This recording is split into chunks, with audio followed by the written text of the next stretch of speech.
आशा करता हूँ आप सब बहुत अच्छे होंगे। मेरा नाम है सिद्धांत अग्निहोत्री। स्टडी ग्लोस पे आपका बहुत बहुत स्वागत है। हमारे यहाँ वोटिंग है भैया, तो अभी थोड़ी देर में, अभी क्या मतलब, ये लेक्चर करके जाएंगे, हम भी वोट डालेंगे। और ये मत पूछना भैया किसको वोट करेंगे आप सर। तो बहुत बड़ी खबर आ रही है और बहुत दुखद खबर आ रही है दोस्तों। ईरान के जो प्रेसिडेंट है इब्राहिम रईसी, हुसैन अब्दुल्लाह, जो कि फॉरेन मिनिस्टर, जिनका आपने हाल ही में ढेरों बयान सुने होंगे, और टोटल 9 लोग, 2 हेलीकॉप्टर थे। एक हेलीकॉप्टर में ये 9 लोग बैठे हुए थे, 3 क्रू मेंबर्स, 6 पैसेंजर्स, जिसमें 2 रिप्रेजेंटेटिव थे अजरबैजान के और बाकी ईरान के प्रेसिडेंट और फॉरेन मिनिस्टर। पीछे एक और हेलीकॉप्टर चल रहा था। ये बेल 212 हेलीकॉप्टर है। अजीब बात है कि ईरान अमेरिका को इतना नफरत करता है, और ये अमेरिका नहीं बनाया है। अमेरिका का ही हेलीकॉप्टर, ट्विन ब्लेड हेलीकॉप्टर नहीं होता, आपने बहुत सारी मूवीज में भी देखा होगा, बाद में कनाडा में बनने लगा। तो उस हेलीकॉप्टर से ये जा रहे थे और ये हो गया है क्रैश। ये हो गया है क्रैश। और इससे बड़ी बात क्या है? इससे बड़ी बात यह है कि ना ही प्रेसिडेंट इब्राहिम रईसी का पता चला है और ना ही हुसैन अब्दुल्लाह का पता चला है। ऐसा लग रहा है कि दोनों मर गए। हम उम्मीद करेंगे ऐसा ना हो, लेकिन ऐसी पॉसिबिलिटी है। आपको याद होगा कि जब हमारे जनरल बिपिन रावत का जब हेलीकॉप्टर क्रैश हुआ था, बहुत दुखद खबर थी दोस्तों वो। तो कुछ ऐसी ही घटना यहां पे हमको देखने को मिल रही है। तो यहां दोस्तों अजरबैजान, ईस्ट अजरबैजान के गवर्नर मलिक रहमती भी साथ थे और मोहम्मद अली हाशिम भी साथ थे, जो कि सुप्रीम लीडर ना ईस्ट अजरबैजान के, उनके रिप्रेजेंटेटिव हैं। ठीक है ना। तो अब यहां पे क्या है कि दोनों लोग, ये 6 लोग, टोटल 9 लोग थे, ये हेलीकॉप्टर में जो है वो ट्रैवल कर रहे थे 19 मई 2024।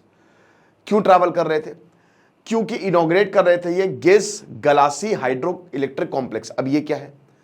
ये एक डैम है जो रिवर, यहां पे अरास रिवर अजरबैजान से बहती है। वो बॉर्डर है ईरान और अजरबैजान का। ठीक है।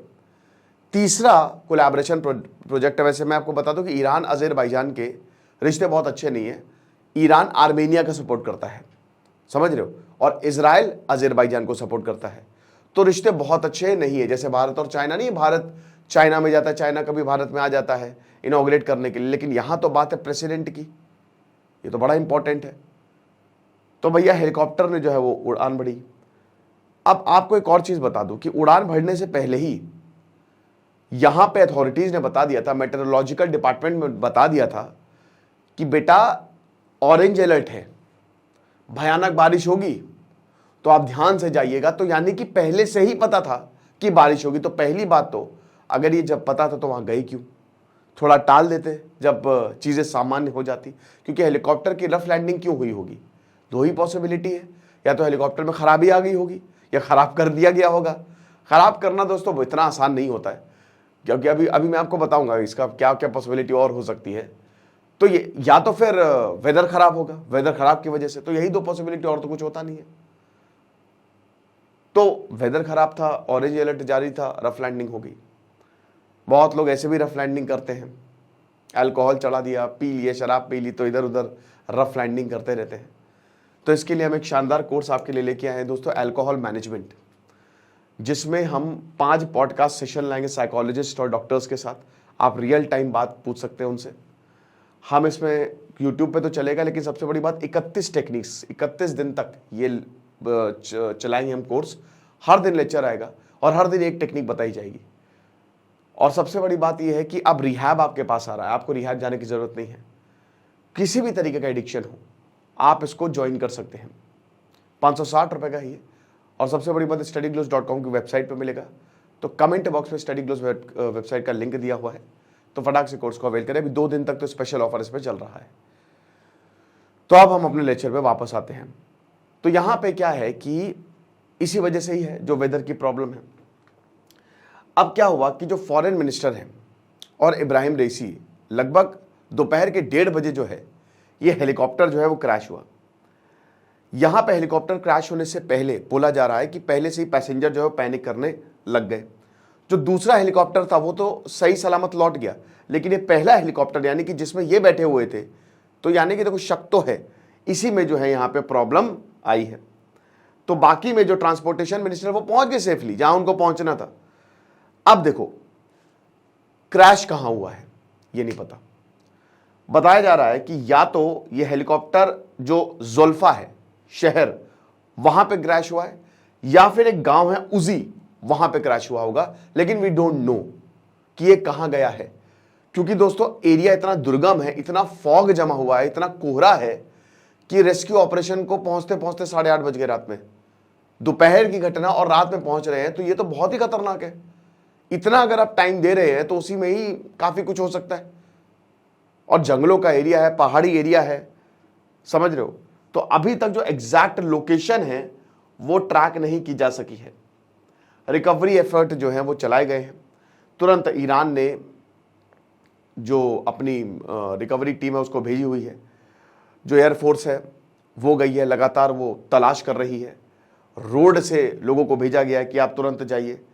यहाँ टर्की से बोला गया कि भैया नाइट विजन फैसिलिटी जो आपकी है आप अपनी तरफ से कुछ मदद करिए। हालांकि हर किसी ने ये बोला कि हम मदद करेंगे, आप परेशान मत होइए। पीएम मोदी ने भी यही कामना की है कि जो इब्राहिम रईसी है वो सही सलामत जो है वो वापस आ जाए। अमेरिका, अफगानिस्तान, एवरीवन, ठीक है ना, रशिया हो गया, तो हर किसी ने ये बोला है कि ये जो घटना हुई है ये काफ़ी ये सही नहीं है। सऊदी अरब, अमेरिका ने नहीं, कतर, एवरीवन वाज इन्वॉल्व्ड। तो अब देखते हैं क्या होगा। लेकिन आखिरकार ऐसा हुआ क्योंकि देखिए 3 पॉसिबिलिटी है। पहली पॉसिबिलिटी ये है जो बहुत ट्रेंड भी कर रही है कि क्या इजराइल ने तो नहीं करवाया, मोसाद ने तो नहीं मरवा दिया। मोसाद ऐसे ऑपरेशन करने में माहिर होता है। अब आपको पता है कि ईरान और इजराइल में अभी कितनी ज़्यादा ज़बानी जंग से लेकर मिसाइल मार दी थी एक दूसरे को। तो क्या मोसाद ने करवा दिया है ऐसा? हो सकता है, वी डोंट नो।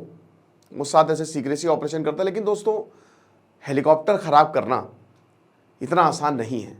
लेकिन क्योंकि मोसाद है तो हर जगह सेंध लगाने में वो एक्सपर्ट है, तो एक पॉसिबिलिटी ये हो सकती है, हम इसको डिनाई नहीं कर रहे, ठीक है। सेकेंड पॉसिबिलिटी ये है कि ईरान ने खुद करवा दिया हो सकता है भाई ईरान ने खुद ही करवा दिया कि भैया देखो इब्राहिम रईसी का कार्यकाल बहुत अच्छा तो था नहीं।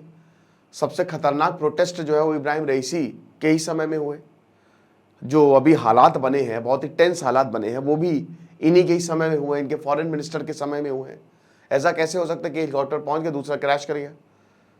तो ये माइट भी पॉसिबल कि हो सकता है ईरान नहीं ही, क्योंकि वहां इलेक्शन तो होते नहीं है और अगर कद बढ़ता है तो हर किसी को दिक्कत होती है, उन्होंने करवा दिया हो। और तीसरा पॉसिबिलिटी ये है कि एक्सीडेंट हो। अब मुझे तो सबसे ज़्यादा तीसरी पॉसिबिलिटी लग रही है, उसके बाद मोसाद वाली लग रही है कि भाई मौसम ख़राब था, एक्सीडेंट होता है। हमारे यहाँ हुआ, जनरल बिपिन रावत, अब मतलब कोई सपने में भी नहीं सोच सकता था कि चीफ ऑफ डिफेंस स्टाफ जो है उनका हेलीकॉप्टर क्रैश हो जाएगा, बट हो गया। तो गलत समय पे गलत जगह पे प्रेजेंट होना माइट बी पॉसिबल कि ये भी एक बहुत बड़ा रीज़न हो। बट जो भी रीज़न है ये बहुत ही चौंकाने वाली घटना है। बाकी जो भी अपडेट्स होगी दोस्तों हम ज़रूर आपको बताएंगे, और हमारा अल्कोहल मैनेजमेंट का कोर्स आप ज़रूर अवेल करें। Thank you so much.